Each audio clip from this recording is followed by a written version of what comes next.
Hello everyone and a warm welcome to our channel. I hope you are doing well. Studies and preparations for May 23 are being started slowly, and hence in this particular video, in this particular discussion, we are going to talk about a study plan for 5 months. So ये study plan will deal about 5 months preparation and we will be covering all the cases कि चाहे आप दोनों groups they रहे हो चाहे आप single groups they रहे हो, but a detailed plan will be relevant for both groups cases, not for single group. Why?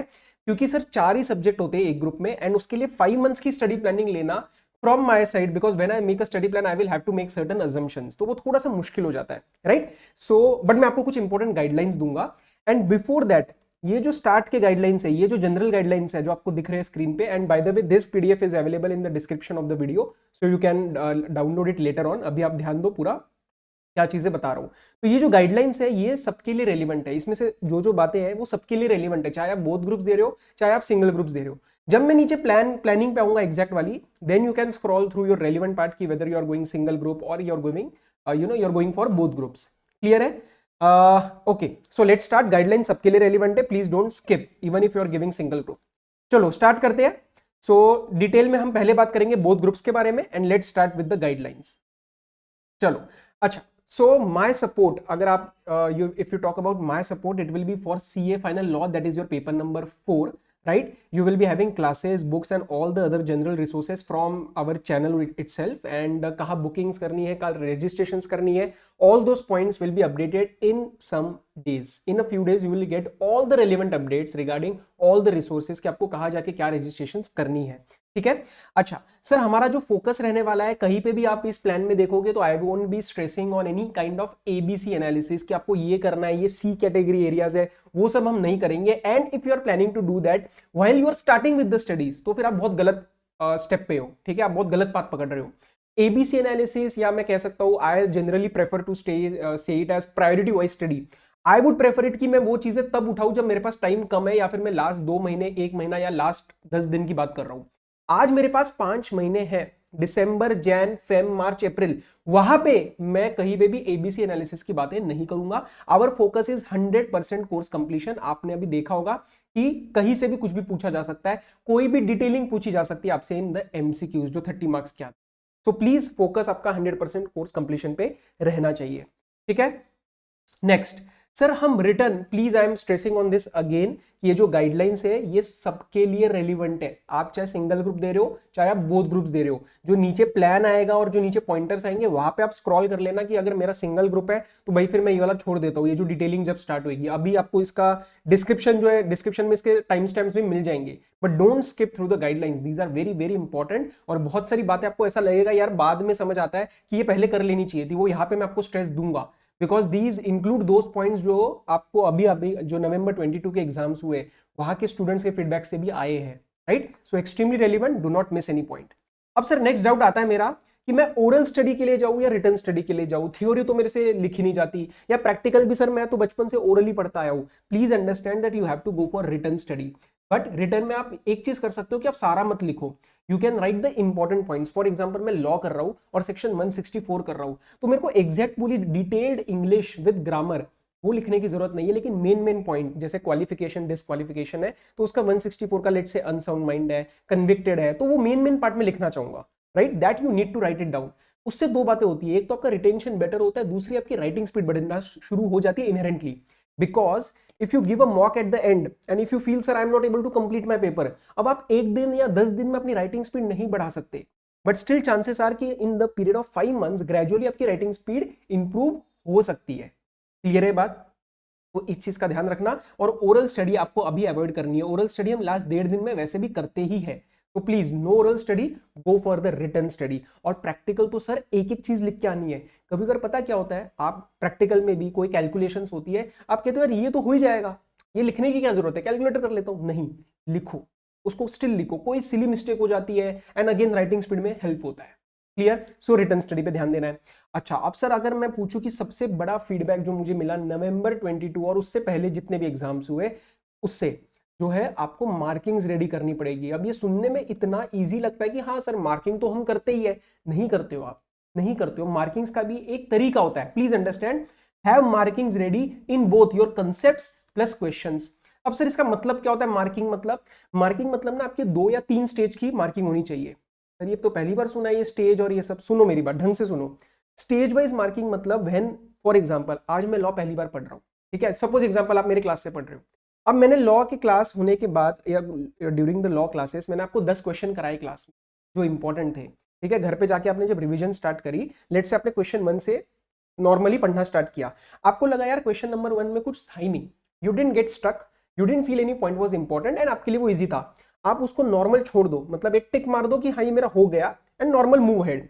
Suppose question number 2 में आपको दिक्कत आई तो आप उसको एक स्टार मार्क करो, ठीक है। और बुक के स्टार्टिंग में मैं तो ऐसे करता था, मैंने सारे सब्जेक्ट्स के लिए किया, मैं आपको एक्चुअल में बता रहा हूं कि या तो आप एक छोटी डायरी बनाओ या तो फिर आप अपने बुक के स्टार्टिंग में ऐसे लिखो कि ये स्टार का मतलब क्या है। ये स्टार का मतलब है कि मैं फर्स्ट रिवीजन में यहाँ पे मेरे को दिक्कत आई थी, समझ रहे हो। अब सपोज ऐसे करके मेरे 5 स्टार निकल गए चैप्टर नंबर 1 में, ओके। तो ये 5 क्वेश्चन में मेरे को चैप्टर नंबर 1 में दिक्कत I when I went for first revision. Now when you go for second revision, अब आपका माइंड थोड़ा सा डेवलप्ड है, किस सेंस में कि you know the concepts, clear. अब जब मैं वो सेकंड टाइम बैठा तो मेरे को हो सकता है सिर्फ इन दोनों में दिक्कत आई, तो मैं यहां पे पता है क्या करूंगा, या तो इसको काट दूंगा या तो फिर इसको कोई और मार्क दे दूंगा। जैसे फॉर एग्जांपल मैंने हैंड एक अपना एक उंगली जैसे हम करते हैं ना एक इंपॉर्टेंट पॉइंटर, वैसा कर दिया और मैंने बुक के स्टार्टिंग में क्या लिखा, दिस मीन्स सेकेंड रिविजन, तो मेरे को सेकेंड रिविजन में यहाँ पे दिक्कतें आई। और जब आप इस चीज को, this is like a funnel, this is like a funnel कि आप फर्स्ट रिवीजन में बहुत सारी चीजें कर रहे हो, सेकंड रिवीजन में कम कर रहे हो, जब आप लास्ट में जाओगे ना तो आपको ये 1 या 2 क्वेश्चन ही उठाने हैं। अब दिक्कत क्या आती है, सर हम ये मार्किंग करते नहीं है, लास्ट में जाने के बाद जब 10 दिन रह जाते हैं, लास्ट 1.5 दिन आता है, फाइनल रिवीजन के लिए 3 दिन मिलते हैं लास्ट के, तो आपको क्या लगता है कि सर अब मैं इसमें से क्या क्या करूं। अरे भाई ये आज से जब आप दिसंबर में हो तब आपको ये मार्किंग्स उठानी पड़ेंगी कि हाँ यार ये 2 है। अब आपको इसमें किसी से पूछने की जरूरत नहीं है, आपको पता है कि यार ये 2 क्वेश्चन है जो मुझे तंग करते थे, तो मैं इन्हीं दोनों को देखूंगा और आगे बढ़ जाऊंगा, क्योंकि बाकी के वाले मेरे फिर सॉल्व हो गए थे when I went for second revision, clear. So this is a funnel like revision.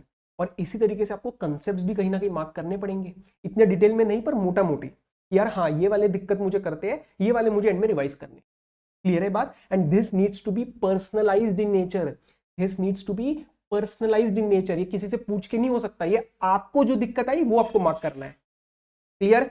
So if you ask me the most important point of this study line and this study guidelines is this one, कि आपकी markings ready होनी चाहिए sir, और वो भी personalise level में। आप इसको छोटी डायरी में भी बना सकते हो कि 164 में कोई आपको इश्यूज आते थे तो आप वो उसको लिख लो, क्वेश्चन भी मार्क कर लो लेकिन उसको लिख भी लो, ताकि जब आप, मैं आपको एक स्ट्रेटेजी बताने वाला हूँ कीप इन टच, तो कीप इन टच स्ट्रेटेजी में आप वो पॉइंट्स रिव्यू कर लेना। ये सारा मैंने किया है हर एक सब्जेक्ट के लिए एंड आई फेल्ट कि वो कहीं ना कहीं मेरे को बहुत इंपॉर्टेंट प्रूव हुआ in the last days revision. आगे बढ़े, हाँ सर।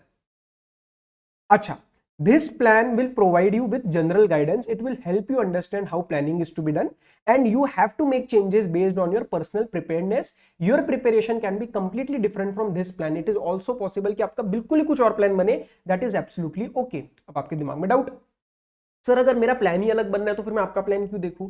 देखो ये प्लान जब बनता है ना, it involves lot of experience of teaching the students, of giving the exams my self. तो इसमें से मैं आपको बहुत सारी चीजें ऐसे बताऊंगा जिसमें से आपको लग सकता है यार हाँ ये वाला जो पॉइंट है ना ये मैं मिस आउट कर जाता, अच्छा, या फिर ये प्लानिंग में ना ऐसा करना ठीक है।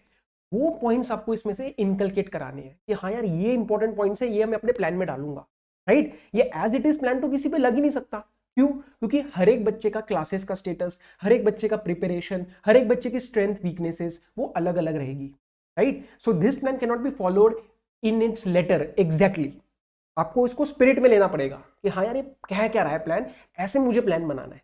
क्या बात क्लियर हो रही है, आगे बढ़े, हाँ सर। अच्छा, मैंने इसके अंदर कोई क्लासेस की अजम्पशंस नहीं ली है, मतलब मैंने लिखा होगा अगर एफआर करनी है तो इसका मतलब ये नहीं क्या हो सकता है आपके एफआर की क्लासेस पेंडिंग हो, या मैंने लिखा लॉ तो हो सकता है आपकी लॉ की क्लासेस पेंडिंग हो, तो आपको उसी के अंदर लेना है वो। ऐसे नहीं कि मैं ये नहीं अज्यूम कर रहा आपकी सारी क्लासेस खत्म हो चुकी है, बट हाँ काफी हद तक अब classes on the verge of being finished होंगी, या 1-2 क्लासेस आपकी चल रही होंगी या अभी चलने वाली होंगी, तो that you have to adjust in your plan, not an issue, उससे डरना मत।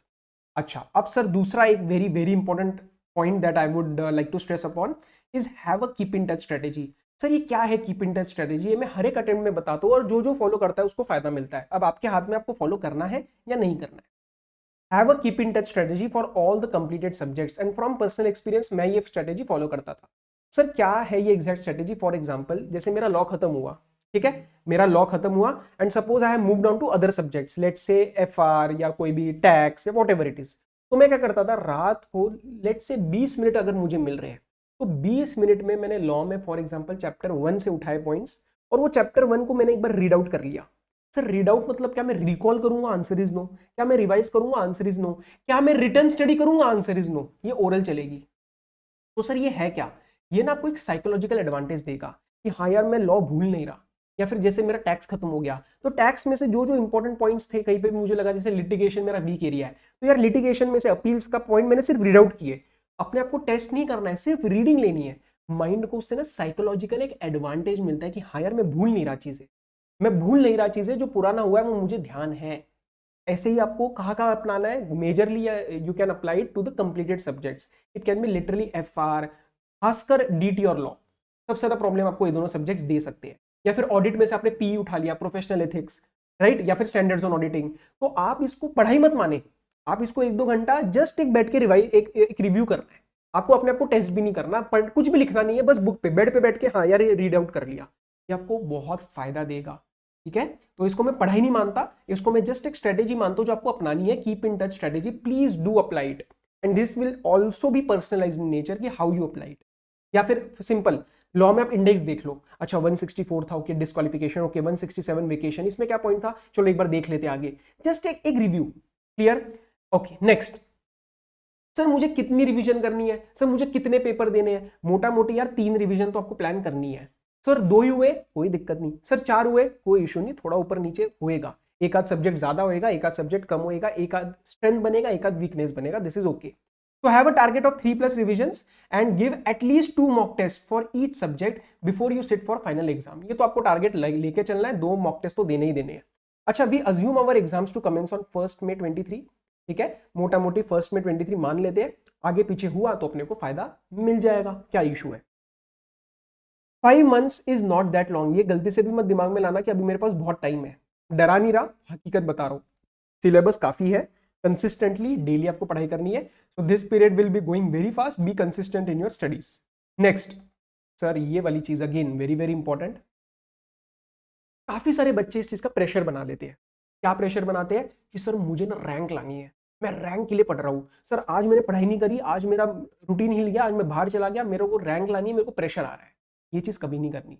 आप रैंक के बारे में सोचो मत, मैं ये नहीं कह रहा, think about a rank. You are की चांसेस आर, आप दोनों ग्रुप के लिए जा रहे हो, you are thinking about a rank, और क्यों नहीं सोचना, आप दोनों ग्रुप की मेहनत कर रहे हो, रैंक लानी है यार। बट एट द एंड ना आपकी रैंक के लिए नहीं पढ़ते हो, आप पास होने के लिए पढ़ते हो, रैंक आती है। आप rank you know, you don't go for a rank and you get pass, no, you get passed, you pass your results and then you get a rank. ठीक है, तो इसमें आपको क्या ध्यान रखना है, रोज के रोज प्रेशर नहीं बनाना, रोज के रोज अपने आपको हैमर नहीं करना, मैं रैंक के लिए पढ़ रहा हूं, अननेसेसरी प्रेशर क्रिएट होता है। आपको सिर्फ 2 चीजें ध्यान रखनी है, 100% course coverage and a good writing speed, ताकि ये दोनों मिला के आप पेपर 100 मार्क्स का अटेम्प्ट कर पाओ, ज्यादा से ज्यादा सही कर पाओ। ये अगर हो गया तो रैंक यार अपने आप आएगी, क्योंकि रैंक ना बहुत सारे फैक्टर्स पे भी डिपेंडेंट है कि आपके ओवरऑल टॉप वाले सिलेक्ट किए जाएंगे, तो बाकियों के पेपर भी डिपेंडेंट है। तो everything on overall basis I will tell you कि रैंक के बारे में रोज मत सोचो। हाँ, दिमाग में एम्बिशन बनाओ, लेकिन रोज रोज मत सोचो। Aim for 100% syllabus and a good writing speed, ताकि आप पेपर पूरा कर पाओगे, और पेपर पूरा हुआ, अच्छे से हुआ, तो फिर रैंक अपने आप आएगी। It is as simple as that. It may be sounding very simple and silly, but it is actually simple and silly, right. So don't think about rank on a daily basis, rank अपने आप आ जाएगी, unnecessary pressure मत create करना। Avoid micro planning. Sir micro planning मतलब मैं कब सोऊंगा, मैं कब नहाऊंगा, मैं कब खाना खाऊंगा, ये सब स्टडी प्लान में मत बनाओ। कई बच्चे बनाते हैं और वो आप कभी भी फॉलो नहीं कर पाओगे, कभी भी नहीं फॉलो कर पाएंगे आप, 100% वो फॉलो नहीं हो सकता। फिर उसके वजह से क्या होता है, दोबारा आप ओवर प्लानिंग में चले जाते हो, यार आज मेरा प्लान बिगड़ गया, एक काम करता हूँ, नया प्लान बनाता हूँ, कल से पढ़ाई स्टार्ट करता हूँ। You go into the vicious cycle of planning and planning and planning and not lot of execution. मोटा मोटा प्लान बनाओ, फॉलो करो। Understand that the plan will go certain changes periodically as you proceed with the studies, and that is absolutely okay. That is absolutely okay. Plan में changes आएंगे, कोई दिक्कत नहीं है, कोई दिक्कत नहीं है। जैसे जैसे आप आगे बढ़ोगे प्लान चेंज होएगा, और होना ही चाहिए।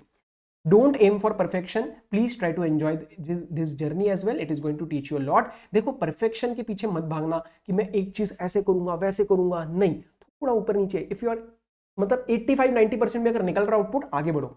ठीक है, 100% के लिए मत जाना क्योंकि अटक जाओगे कहीं ना कहीं। इस चीज का ध्यान रखना। एंड यस, ये जो जर्नी है अगली 5 महीने की आपकी, खासकर दोनों ग्रुप वालों के लिए, ये आसान नहीं है लेकिन बहुत मजेदार है। There is a difference in both. ये आसान नहीं है लेकिन बहुत मजेदार है, आपको बहुत कुछ सिखाने वाली है। तो be prepared for that journey and start in a positive manner. Clear है? अच्छा, I have not given any leaves पर से आपको दिखेगा कि सर कहीं पे भी लीव्स नहीं दी है, तो क्या मुझे छुट्टी नहीं लेनी? आंसर इज नो, आप ले सकते हो छुट्टी, ऐसा कुछ नहीं है कि आपको छुट्टियां नहीं लेनी। You can take as you want, rest is as important as study, इस चीज को मत भूलना। एंजॉय भी करो, सैटरडे संडे कहीं लग रहा है कि चलो एक संडे को मैं जा सकता हूं तो go for it, but yes, जब आप दोनों ग्रुप दे रहे हो तो आप बहुत ज्यादा एंजॉय, मतलब एक टाइम ऑफ बहुत ज्यादा नहीं ले सकते क्योंकि वो बाद में पाइलअप होता है सिलेबस। क्लियर? एंड इस चीज का ध्यान रखना, you may never be 100% confident in all 8 subjects and that's absolutely okay, no one is। अब इसके ऊपर ना एक बच्चे को आता है कंपेयर टू, जैसे अगर आपने इंटर में एक ग्रुप दिया हो या बाकी जो आपके फ्रेंड्स हैं वो शायद एक ग्रुप दे रहे हो। यार देखो, जब आप 8 सब्जेक्ट हैंडल कर रहे हो ना, तो यार 8 सब्जेक्ट्स को 100% कॉन्फिडेंट फील करना मुश्किल हो जाता है क्योंकि सर वॉल्यूम बहुत है सिलेबस का। कहीं ना कहीं आपको डर लगेगा, यार जीटी का डर लग रहा है, यार लॉ में ना मेरे को डर लग रहा है, वो डर लगेगा कि मैं कर रहा हूं पर मैं भूल रहा हूं, ये फीलिंग हमेशा रहेगी। उस फीलिंग को सॉल्व करने की कोशिश मत करना क्योंकि वो प्रॉब्लम नहीं है, that is a inherent problem, inherent part of this syllabus. वो सबको लगेगी। जब आप पेपर में अगर आपको 4 साल भी दूना पढ़ने के लिए कि आप 4 साल फिर सीए फाइनल पढ़ो, तब भी आपको फीलिंग रहेगी। तो ये रहने दो, बस डे टू डे अपने टारगेट्स मीट करते जाओ, don't go for over thinking. Clear है बात? एंड इसके बाद एक चीज छोटी सी और बात, consistency over motivation. Consistency over motivation. ठीक है, कहीं ना कहीं आपको कभी ना कभी मन करेगा, नहीं करेगा, लेकिन सर करनी है, पढ़ाई करनी है। तो जब कंसिस्टेंसी के पीछे भागोगे तो मोटिवेशन अपने आप साइडलाइन हो जाएगी। मैं ये नहीं कह रहा मोटिवेशन लो मत लो, लेकिन ये नहीं कि आप हर रोज सुबह यूट्यूब वीडियो पे जाके बैठ गए, वैसे नहीं चाहिए। सैटरडे संडे देखो, मंडे टू फ्राइडे पढ़ाई करो। क्लियर? तो एक गाइडलाइंस थोड़ी सी ज्यादा हो गई, ज्यादा अच्छे से डिस्कस हो गई, but this was very important क्योंकि this is going to set a tone for your studies. तो ये चाहे दोनों ग्रुप के लिए हो, सिंगल ग्रुप के लिए हो, ये गाइडलाइंस आपको फॉलो करनी है, तभी आपका सही से पाथ बनेगा। Right? Now single group students can directly scroll आगे and we will start with our both groups study plan. चलो, हमारे 8 सब्जेक्ट है। एफआर, अच्छा, चांसेस आर कि May 23 आपका लास्ट अटेम्प्ट रहेगा for the existing syllabus and November 23 से we are expecting the new syllabus. ICI की और गाइडलाइंस मटेरियल एक्सपेक्टेड है आना, तो उस चीज को अभी टेंशन मत लेना, दिमाग में मत लेके आना। अभी पूरा फोकस ये कि मेरा May 23 है, क्योंकि बहुत क्वेरीज आ रही है कि सर ये लास्ट अटेम्प्ट है क्या, नवंबर में होगा क्या। अभी मेरे सामने सिर्फ May 23 है, तो मेरा फोकस सिर्फ उसी पे होना चाहिए। क्लियर? चलो, मेरे 8 सब्जेक्ट है, FR, SFM, audit, law, and मेरे second group SCMP, elective, DT, IDT. Elective को मैं एक एक डिस्कस नहीं कर रहा और इलेक्टिव के एज सच बहुत प्रॉब्लम्स नहीं आती है, तो it will be managed. Clear? चलो, तो मैं 1 दिसंबर से पढ़ाई स्टार्ट कर रहा हूं अपनी, मोटा मोटी मैं 1 दिसंबर से स्टार्ट कर रहा हूं। 5 महीने, दिसंबर, Jan, Feb, March and April. Office leaves का मैं मान रहा हूं कि जनवरी से तो एटलीस्ट सबके पास ऑफ रहेगा। दिसंबर में छोटा मोटा कुछ इश्यूज रह सकते हैं कि फाइनल फॉर्मेलिटीज है, ऑफिस जाना पड़ रहा है, तो मैंने दिसंबर माना है कि आप छोटा मोटा टाइम ऑफिस में भी डिवोट करोगे एंड जनवरी से आप पूरा घर पे रहोगे। क्लियर है? स्टार्ट करते हैं। 1 दिसंबर से 31 दिसंबर, दैट इज योर 31 डेज। इसमें आपको 2 सब्जेक्ट उठाने हैं, क्या? FR and law. FR and law, सुबह आपको डेली मॉर्निंग एफआर करना है एंड डेली इवनिंग में आपको लॉ उठानी है। अब सर मेरी क्लासेस पेंडिंग है, तो आप इसके अंदर ही इंक्लूड करो लॉ की। कोई क्लास, कोई टॉपिक्स पेंडिंग है, आप एफआर में इंक्लूड करो। मैं सिर्फ मोटा मोटा बता रहा हूं कि आपको करना क्या है। It can be classes, it can be your self study. Clear? So मेरा 31 दिसंबर तक है, that is my 31 days. You have to focus only on 2 subjects, जो कि सबसे ज्यादा वॉल्यूमनेस है for group 1। My strategy is to target group 1 first and then slowly introduce group 2। Clear? Okay, तो एफआर और लॉ को उठाने हैं इन 31 डेज। आपने देखा होगा तो मोटा मोटा यहाँ पे मेरी 6 घंटे की स्टडी रहेगी। क्यों? क्योंकि मेरा, मैं मान रहा हूँ, छोटा मोटा ऑफिस का भी आपका इसमें काम रहेगा। But from January you are at home, क्योंकि 4 महीने की लीव में मानता हूं, तो 1 जनवरी से आपको क्या देखना है, from 1 to 10 January, that is the period of 10 days, you will be picking FR, law and SFM.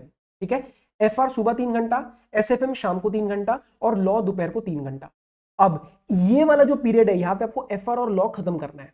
You have to finish FR and law, you have to finish FR and law and you have to start with SFM. तो मैंने एक सुबह practical दिया, एक रात को practical दिया, दोपहर में आपको थ्योरी दिया। आप मिक्स एंड मैच कर सकते हो कि सुबह थ्योरी उठा लो एंड देन दोनों प्रैक्टिकल उठा लो। एफआर और एसएफएम बहुत ज्यादा स्कोरिंग है, पहले दोनों सब्जेक्ट्स है, पूरा टोन सिलेक्ट का आपका पूरा एक it will give you that flow of the exams, दोनों बहुत अच्छे जाना जरूरी है। क्लियर? सो मेरा एफआर एंड मेरा एसएफएम एंड मेरा लॉ ये चलेगा 10 दिनों में। अब आपका एफआर, अब this is my milestone update, right? This is my milestone update as on 10 January 23 कि आपने 10 जनवरी को क्या हासिल किया? You have completed your FR. ठीक है, क्या क्या कंप्लीशन टारगेट्स है? You have completed FR, you have completed law, क्योंकि दिसंबर से चल रहा है मेरा, and SFM you have started with 20 to 30% of course done. Clear? तो मेरा मोटा मोटा 2 सब्जेक्ट हाथ में आ गए, एफआर एंड लॉ, और एसएफएम भी स्टार्ट हो गया। ठीक है, तो मेरा पहला टारगेट ग्रुप 1 है। नाउ व्हेन आफ्टर 10 जनवरी आपको 15 डेज मिल रहे हैं फ्रॉम 11 जनवरी टू 25 जनवरी, जिसके अंदर आप ये 3 सब्जेक्ट्स उठाओगे, एसएफएम, ऑडिट एंड डीटी, जिसमें से सुबह मेरा एसएफएम चलेगा, दोपहर को 3 घंटे ऑडिट एंड शाम को 3 घंटे डीटी। ठीक है, अब कीप इन टच स्ट्रेटेजी 1 घंटा लगानी है लॉ एफआर के लिए। अब मैं एक्सप्लेन नहीं कर रहा ये स्ट्रेटेजी, अब आपको समझ आ चुका है कि अच्छा मुझे इस पे क्या करना है मोटा मोटा, ताकि इसके अंदर साइकोलॉजिकल एडवांटेज रहे। Now what is my milestone update as on 25 January? Sir 25 जनवरी में आपको ने क्या क्या यू शुड बी टारगेटिंग, आपका एसएफएम कंप्लीट हो जाना चाहिए और आपका ऑडिट कंप्लीट हो जाना चाहिए। सर लेकिन ऑडिट इतने जल्दी कैसे खत्म होगा? देखो ये वाले जो 15 दिन है ना, ये काफी अब आप फ्लो में आ चुके हो स्टडी पॉइंट ऑफ व्यू से, तो इन 15 दिन के जो 3 घंटे, हो सकता है 3 की जगह 4 भी कर दो आपका लग रहा है तो कोई इशू नहीं है, तो 3-4 घंटे में आप कोशिश करो कि ऑडिट मेजोरिटीली खत्म हो जाए। छोटा मोटा 2-4 दिन ऊपर नीचे होएगा, मैं ही अगर आपको प्लान में बहुत ज्यादा एक्सेस टाइम दे दूंगा तो आप शायद और भी ले लोगे। Clear? Now milestone update as on 25 Jan, SFM done. ठीक है, मेरा एफआर लॉ पहले हो चुका है, एसएफएम खत्म हो गया, ऑडिट भी खत्म हो गया, या फिर खत्म होने वाला है। ठीक है, चलो कोई बात नहीं, ऑडिट हो सकता है मेरा छोटा मोटा रह जाए। डीटी मैंने स्टार्ट कर दिया, क्योंकि सेकंड ग्रुप में से डीटी आपको तंग करेगा, तो मैंने डीटी स्टार्ट करवा दिया आपका प्रैक्टिकल। ठीक है, रिटन प्रैक्टिस के साथ। लॉ एंड एफआर के साथ you are in touch because of my keep in touch strategy, and now we can be done with group 1। Sir can be क्यों? बिकॉज शायद आपका ऑडिट थोड़ा सा पेंडिंग है, शायद आपका ऑडिट थोड़ा सा पेंडिंग है। और सर क्योंकि आपने 4 दिन के ये जो 4 सब्जेक्ट्स हैं इनके लिए शायद थोड़ा कम टाइम दिया है, तो मैं आपको एक बफर दे रहा हूं 6 दिन का। 26 जनवरी टू 31 जनवरी यू हैव अ बफर। ठीक है, इस बफर में आपको ग्रुप 1 के जो भी सब्जेक्ट्स पेंडिंग है, जिसमें से सबसे ज्यादा चांसेस आपके ऑडिट के होंगे रहने के, तो वो आपको कवर करना है, आपको ऑडिट कवर करना है। बट 1 घंटा डेली डीटी रख लेना। सर क्यों? क्योंकि यार डीटी ना आपको रिटर्न प्रैक्टिस मतलब एक डे टू डे होना चाहिए, डीटी का सिलेबस बहुत ज्यादा है, उसका टच नहीं छुड़वाना चाहता। तो इन 6 दिनों में you have to go for 1 hour daily DT and do whatever you want to do, whatever you want to do for group 1, जिसमें से अगेन आई टोल्ड यू कि chances are you would be going for audit, but आपका target है भाई 31 जनवरी तक मुझे group 1 खत्म करना है। So group 1 should be done once properly by January end. यार जनवरी एंड तक मुझे ग्रुप 1 तो खत्म करना ही करना है। ठीक है, उसके बाद मैं आपको 2 दिन दे रहा हूं, 1 Feb एंड 2 Feb, ये एग्जैक्ट 2 दिन है। इन दोनों दिनों में आपको डीटी नहीं करना, आपको क्या करना है, मेरा जो ग्रुप 1 खत्म हुआ ना, FR, SFM, audit and law, एक दिन में 2 पेपर, एक दिन में 2 पेपर, पेपर स्ट्रिक्ट वाला 3 घंटे का प्लस इवैल्यूएशन, कि आप कहां स्टैंड कर रहे हो। So give 1 mock that is will be time based for each subject of group 1, so 2 papers in 1 day, plus you have to evaluate yourself on that same day and know where you stand. Give an honest feedback to yourself, give an honest feedback to yourself. आपको एक मोटा मोटा इसके अंदर target रखना कि जब आप ये 1 फरवरी को एग्जाम दे रहे हो, यार आपके 50 से तो नीचे नहीं आने चाहिए, 50 से नीचे नहीं आने चाहिए, क्योंकि दिसंबर, जैन और ये जो 2 महीने गए, इसके अंदर मैंने ग्रुप 1 किया है प्रॉपर। ठीक है, ठीक है, आगे बढ़े। हाँ सर, 3 फरवरी से 20 फरवरी now we will again pick up DT, क्योंकि मेरा डीटी तो चल ही रहा था, एंड 2 नए सब्जेक्ट उठाए, इलेक्टिव एंड एससीएमपी। तो डीटी मॉर्निंग मेरा 4 घंटे चला, दोपहर को 2-3 घंटे इलेक्टिव आपको इसके अंदर खत्म करना है, you have to end it, and SCMP शाम को 3 घंटा। सर एससीएमपी अब थोड़ा थोड़ा, मैं पहले क्या करता था ना, जब कॉस्टिंग होता था I used to give it on a daily basis काफी लंबे टाइम तक like DT, but now SCMP is moving towards a bit theoretical approach. ठीक है, सो एससीएमपी आपको शाम को यहाँ पे 3 घंटे देने हैं, और इन 17 दिनों में आपको एससीएमपी भी you have to try to finish it, you have to try to finish basically elective and SCMP. और सर जो ग्रुप 1 मेरा खत्म हो चुका है, वहां पे again keep in touch strategy, तो इसमें आप लॉ उठाओ, आप एफआर के कोई क्वेश्चन उठा लो, आप ऑडिट के पी उठा लो, तो अगेन आपको लगेगा सर मैं 3-3 सब्जेक्ट उठाऊं, नहीं, ये 3 सब्जेक्ट की पढ़ाई नहीं है, रिव्यू है। एक दिन लॉ उठा लो, एक दिन ऑडिट उठा लो, इससे काइंड ऑफ आपकी इनहेरेंट रिवीजन भी हो रही है, एंड साइकोलॉजिकल एडवांटेज की मैं भूल नहीं रहा चीजें, तो ये शाम को 1 घंटा 2 घंटा आप जैसे भी मन करे उठा लेना, पर मिस आउट मत होने देना। बाद में डर लगता है कि पता नहीं लॉ कब करी थी, ऑडिट कब करी थी। क्लियर? अब what is my milestone update as on 20th February 2023? 20 फरवरी को मेरा डीटी खत्म किया मैंने सर, क्योंकि डीटी ऊपर भी काफी टाइम चल रहा है और यहाँ पे मैंने डीटी आपको बढ़ाया है, डेली सुबह 4 घंटे किया है, तो डीटी आपका थोड़ा थोड़ा खत्म हो जाना चाहिए क्योंकि काफी दिन हो चुके हैं। सो डीटी मेरा खत्म हुआ। इलेक्टिव एंड एससीएमपी आपको खत्म करना है इन 17 दिनों में। 2-3 घंटे की जगह 4 घंटे कर देना, इस 3 का 4 घंटे कर देना, whatever you try to do. दिन के 10-12 घंटे तो पढ़ाई होएगी अब। Clear? Now you will go for elective and SCMP completion as well. And group 1 के साथ हमने कीप इन टच स्ट्रेटेजी लगाई। सो मोटा मोटा मैं कह सकता हूं कि मेरे 7 सब्जेक्ट्स यहां पे खत्म हो सकते हैं। क्लियर? अब ये खत्म होने के बाद मैं आपको 7 दिन दे रहा हूं, 21, ये जो 20 फरवरी के बाद मैं आपको 7 दिन दे रहा हूं, 21 Feb to 28 Feb। उसके अंदर मैं आपको बोलता हूं सुबह आईडीटी आपको उठा लेनी है 3 घंटा, क्योंकि अब यहां पे आपका प्रेशर बन जाएगा कि सर मेरा आईडीटी का क्या हुआ, मेरा आईडीटी का क्या हुआ। यहां पे आपको सुबह 3 घंटे आईडीटी उठानी है। And SCMP, elective and DT, these are my 3 subjects of group 2। इसको आपको मॉक टेस्ट देना है, इवैल्यूएशन करना है एंड ऑनेस्ट फीडबैक देना है। ठीक है? ताकि मेरा जैसे मैंने ऊपर ग्रुप 1 के एक एक मॉक दिए, वैसा ही एक एक मॉक मेरा सेकेंड ग्रुप के भी सब्जेक्ट्स का हो जाएगा। तो इधर भी मेरा टारगेट होना चाहिए कि मैं एटलीस्ट 50% हासिल कर पा रहा हूं। ओके? एंड 1 घंटा हो सके तो daily keep in touch strategy with group 1। Clear है बात? आगे बढ़े। अब माइलस्टोन अपडेट एज ऑन 28 फरवरी। जब मेरा फरवरी एंड हो रहा होगा तो मेरे 7 subjects are prepared properly with some portions revised once as well. जो आपने कीप इन टच स्ट्रेटेजी लगाई वहां पे आपकी रिविजन्स भी हुई। 7 सब्जेक्ट कौन से है ये? Group 1 plus group 2 minus IDT. Clear है बात? तो ये मेरे सब्जेक्ट जो है 7 सब्जेक्ट्स मेरे प्रॉपरली रिवाइज हो चुके हैं। एक एक मॉक टेस्ट भी हो चुका है, एक एक मॉक टेस्ट भी हो चुका है। ठीक है? नाउ अब आपके दिमाग में डर है सर आईडीटी का क्या? अभी तो मैंने हल्का से ही दिया है, यहाँ पे टाइम हल्का से टाइम दिया है। Now I am giving you next 5 days जिसके अंदर आप आईडीटी का मेन फोकस रखोगे। आपका आईडीटी मेन फोकस रहेगा daily morning 4 to 5 hours and try to finish in this time frame. थोड़ा सा एम्बिशियस है, थोड़ा 1-2 दिन ऊपर नीचे होने दो, लेकिन टारगेट रखो कि 5 दिन अगले वाले, मतलब ये पहले 7 दिन प्लस ये 5 दिन में मुझे आईडीटी खत्म करना है। क्योंकि आईडीटी ना जितना मैंने देखा है, एक्सपीरियंस एंड फीडबैक, डीटी की तरह नहीं टाइम लेता, डीटी की तरह टाइम नहीं लेगा कंसेप्ट वाइज। क्लियर? तो यहां पे आपको कोशिश करनी है कि you are finishing your IDT plus आपको उसका मॉक टेस्ट देना है। तो इन 4-5 दिनों में आपको 5 डेज में you have to finish it and morning 4 से 5 घंटे। उसको छोड़ के आपको ग्रुप 1 की रिवीजन उठानी है, क्योंकि सर दिन के 5 घंटे हुए ना, बचे हुए 5 घंटे का क्या करना है? तो उसके अंदर आपको ग्रुप 1 की रिवीजन उठानी है। अब सर आपको दिमाग में आएगा ग्रुप 1 की क्या रिवीजन उठाऊं, लॉ उठाऊं, ऑडिट उठाऊं, एफआर उठाऊं? ये अभी प्लान मत करो। सर क्यों? क्योंकि अभी जब आप दिसंबर, जैन, फरवरी, ये 3 महीने निकलेंगे ना, इन 3 महीने के बाद आपको आइडिया लगेगा कि आपका कोर्स प्रिपरेशन कैसा है, आपकी क्या स्ट्रेंथ्स है, आपकी क्या वीकनेस है। उसके बेसिस पे you can plan the revision. अभी प्लान करोगे 99 नहीं 100% वो कंप्लीट नहीं होगा प्लान, वो आप फुलफिल नहीं कर पाओगे, फॉलो नहीं कर पाओगे। सो ग्रुप 1 की रिवीजन विल बी अनप्लान्ड। उसको छोड़ के जो भी आप अभी रिवीजन नहीं उठाओगे उसको कीप इन टच में रख लेना। तो मोटा मोटा मैं इसको मिला के कह सकता हूं ग्रुप 1 रिवीजन, या फिर मैं कह सकता हूं all the subjects minus IDT की रिवीजन। लेकिन क्या करना है, कैसे करना है, वो अभी मत प्लान करो, वो 3 महीने बाद अपने आप समझ में आ जाएगा। प्लस मैं 3 मंथ्स का भी स्टडी प्लान डालूंगा, उस टाइम भी समझ आ जाएगा। नाउ 5 मार्च को मेरा माइलस्टोन अपडेट क्या है कि सर मोटा मोटा मेरे 8 सब्जेक्ट हो चुके हैं, मॉक भी मैं दे चुका हूं। ओके? नेक्स्ट मैं आपको 5 दिन दे रहा हूं मार्च के। ठीक है? 5 मार्च के बाद मैं आपको 5 दिन दे रहा हूं 5 to 10 मार्च।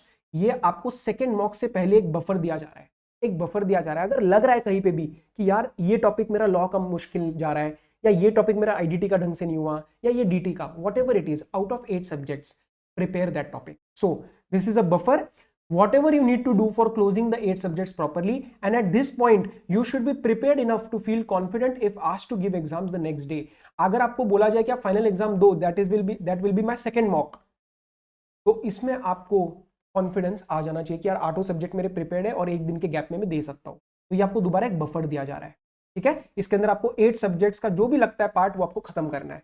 एंड उसके बाद जो मेरे 21 दिन रहेंगे, 21 दिन 11 से 31 मार्च, अभी अप्रैल नहीं स्टार्ट हुआ है, अभी मार्च में ही हम, तो मार्च में आपको एफआर, एसएफएम एंड इलेक्टिव को छोड़ के जो मेरे 5 सब्जेक्ट्स हैं उनकी सेकंड रिवीजन करनी है एंड सेकंड मॉक देना है। सर पहले दोनों सब्जेक्ट क्यों छुड़वा रहे हो, एफआर एसएफएम क्यों छुड़वा रहे हो?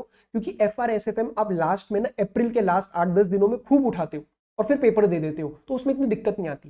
Clear? So law, audit, SCMP, DT, IDT का रिवाइज करना है एंड सेकंड मॉक देना है, but don't plan it right now कि मैं रिवाइज कैसे करूंगा। अगेन 3-4 महीने में आपको खुद समझ में आ जाएगा। You will automatically get an idea about this मतलब about how to revise once you are through with the first few months of preparation and studies.